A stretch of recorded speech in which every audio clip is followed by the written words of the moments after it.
অবশেষে ঘোরার উদ্দেশ্যে সুন্দরবনে চলে আসলাম। আসসালামু আলাইকুম। আশা করি আপনারা সবাই ভালো আছেন, সুস্থ আছেন। আমি এই মুহূর্তে অবস্থান করছি খুলনা জেলার মংলা বন্দরে।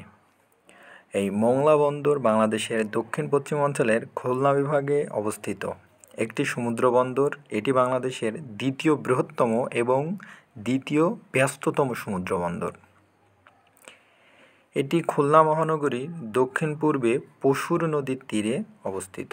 বন্দরটি 1950 এই বন্দরের আদি নাম ছিল চালনা হয়। পরবর্তীতে বন্দরের প্রয়োজনীয়তার জন্য ভৌগোলিক অবস্থানগত সুবিধার জন্য চালনা থেকে কিছু দূরে খুলনা ও বাগেরহাট জেলার সীমান্ত মংলায় স্থানান্তর পরিবর্তন করে রাখা হয়। খুলনা মহানগরীর খালিশপুরে এর প্রধান কার্যালয় অবস্থিত। আমরা এই মুহূর্তে মংলা সমুদ্র বন্দর পাড়ি দিয়ে ওপারে সুন্দরবনের করমজলে প্রবেশ করতে চলেছি।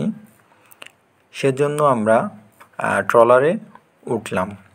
ট্রলারটা এখনই ছেড়ে দিবে। চারিদিকে অথই জলরাশি থই থই করছে। মাঝে এক টুকরা ট্রলারে আমরা 32 জন আছি।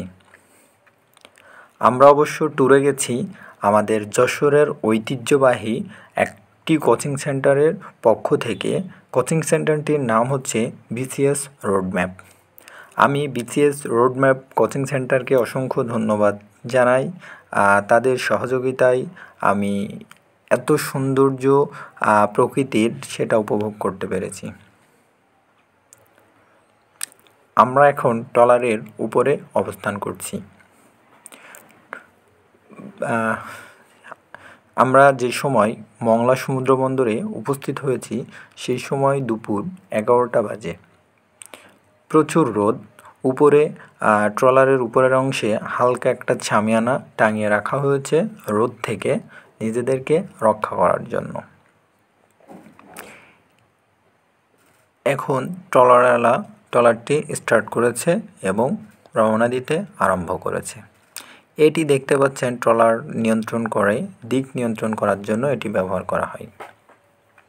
অত্যন্ত দারুণ একটা আইডিয়া। বসে থেকে বিভিন্ন ধরনের গাড়ির মতো করে তারাও এটা চালাচ্ছে। তো যাই হোক, সব মিলিয়ে নিজেকে একটা উত্তেজনা অনুভব মনে হচ্ছে মনেই। কেননা আমি সুন্দরবনে যেতে ইচ্ছুক এবং সেটা আজকে সত্যি হচ্ছে। অবশেষে ট্রলারটা কিন্তু ছেড়ে দিয়েছে।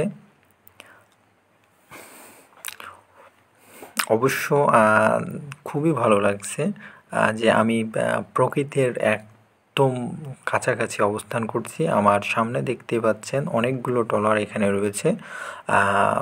এছাড়াও অনেক দর্শনার্থী এখানে এসে ভিড় করেছে এই ট্রলার পার হয়ে অপর প্রান্তে যাওয়ার জন্য।